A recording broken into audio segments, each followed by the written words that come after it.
আসসালামু আলাইকুম। আবারও হাজির হলাম আপনাদের মাঝে নতুন আরেকটি ভিডিও নিয়ে। আশা করব এই ভিডিওটি আপনাদের কাছে ভালো লাগবে। তো ভিডিওটি নিশ্চয়ই আপনারা দেখতে পাচ্ছেন, আমরা স্পিকার নিয়ে একটি ভিডিও করছি। তো সর্বপ্রথম হচ্ছে এই ভিডিওটি আপনাদের কি উপকার আসবে, আমার মনে হয় আসবে। তো আমরা সর্বপ্রথম দেখে নিই স্পিকারের এটা পিছনে লেখাই আছে, দেখতে 6 ওহমসের এবং 30 ওয়াটের আমাদের একটি স্পিকার। এই স্পিকারটি মূলত হচ্ছে এফএনডি এবং মাইক্রোল্যাব বা আদার্স কম্পিউটার স্পিকারগুলো আছে যেগুলো, সেগুলোতে যে বেজের যে স্পিকারটা ব্যবহার করা হয়, যেটা শুধু ঘুম ঘুম ঘুম ঘুম শব্দ করে, গান হালকা একটু বের হয়, কাজ হলো মূলত ঘুম ঘুম করা, সেই স্পিকার। তো আসলে এই স্পিকারের নতুন কিনবো না পুরাতন কিনবো সেটা নিয়ে অনেকে কনফিউজে থাকেন। আমরা সর্বপ্রথম পুরাতন নিয়ে কথা বলি, তারপরে নতুন কিনা যাবে কিনা সে বিষয়ে কথা বলি। সর্বপ্রথম আমরা দেখতে পাচ্ছি এখানে আমাদের পেপার হলো রিং পেপার। এটা হলো বেজের জন্য, যখন বেজ হয় এই রিং পেপারের কোনো কাজ, অনেক গুরুত্বপূর্ণ কাজ আছে। যে স্পিকারগুলো বেজের রিং পেপার নেই সেগুলোর বেজের অনেক সমস্যা হয়। প্রথমত হচ্ছে এটা যেহেতু অরিজিনাল, তার অর্থ হচ্ছে এটা একটা এফএনডি স্পিকারের সাথে ছিল, এটার কোয়ালিটি অন্য অন্য স্পিকার তুলনায় আলাদা হবে। কারণ কি, কোম্পানি সবসময় একটা জিনিস খেয়াল রাখে, সেটা হলো যে তাদের যে ওমস আউটপুট যেগুলো আছে, ওয়াটগুলো আছে, সেগুলোর সাথে ম্যাচিং করেই তারা স্পিকারগুলো ব্যবহার করেন। সর্বপ্রথম আমরা দেখতে পাচ্ছি এখানে যে পেপারগুলো ব্যবহার করা হয়েছে খুব মানসম্পন্ন। আপনারা দেখতে পাচ্ছেন এই যে নিচের দিকে এই পেপারটা খুবই হার্ড লেটা পেপার এবং এখানে একটা ধারালো ভাব আছে। তারপর হচ্ছে আমাদের যে রিং পেপার, যেটা মূলত বেজের জন্য যে উঠে নামবে, বেজ দিবে, এটা কিন্তু অনেক উপরে চলে আসে, এরকম উপরে চলে আসে যখন বেজ দেয় খুবই স্পিডে, ঠিক আছে।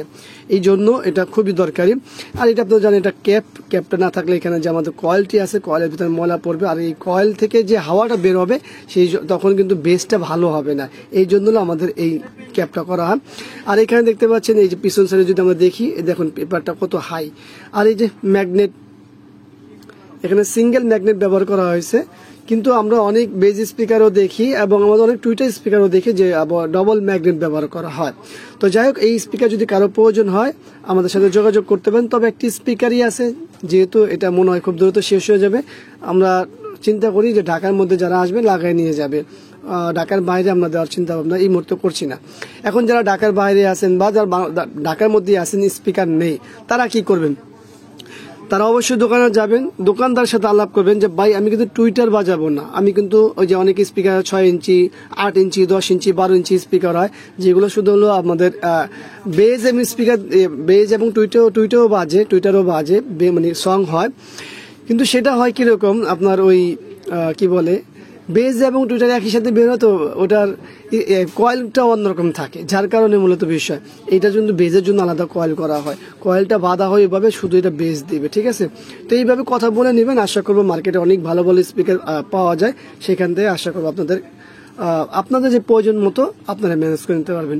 ভিডিওটি কেমন লেগেছে বিষয়টা জানাবেন কমেন্টসের মাধ্যমে। ভিডিওটি ভালো লাগলে লাইক, কমেন্ট, শেয়ার, আর অবশ্যই আমাদের এই চ্যানেলটি সাবস্ক্রাইব করবেন, পাশে থাকা বেল বাটন চাপ দিয়ে রাখবেন। আবারও দেখাবেন ইনশাআল্লাহ অন্য কোনো বিষয় নিয়ে। আজকের মধ্যে এখানেই বিদায়। আল্লাহ হাফেজ। আসসালামু আলাইকুম ওয়া রাহমাতুল্লাহি ওয়া বারাকাতুহু।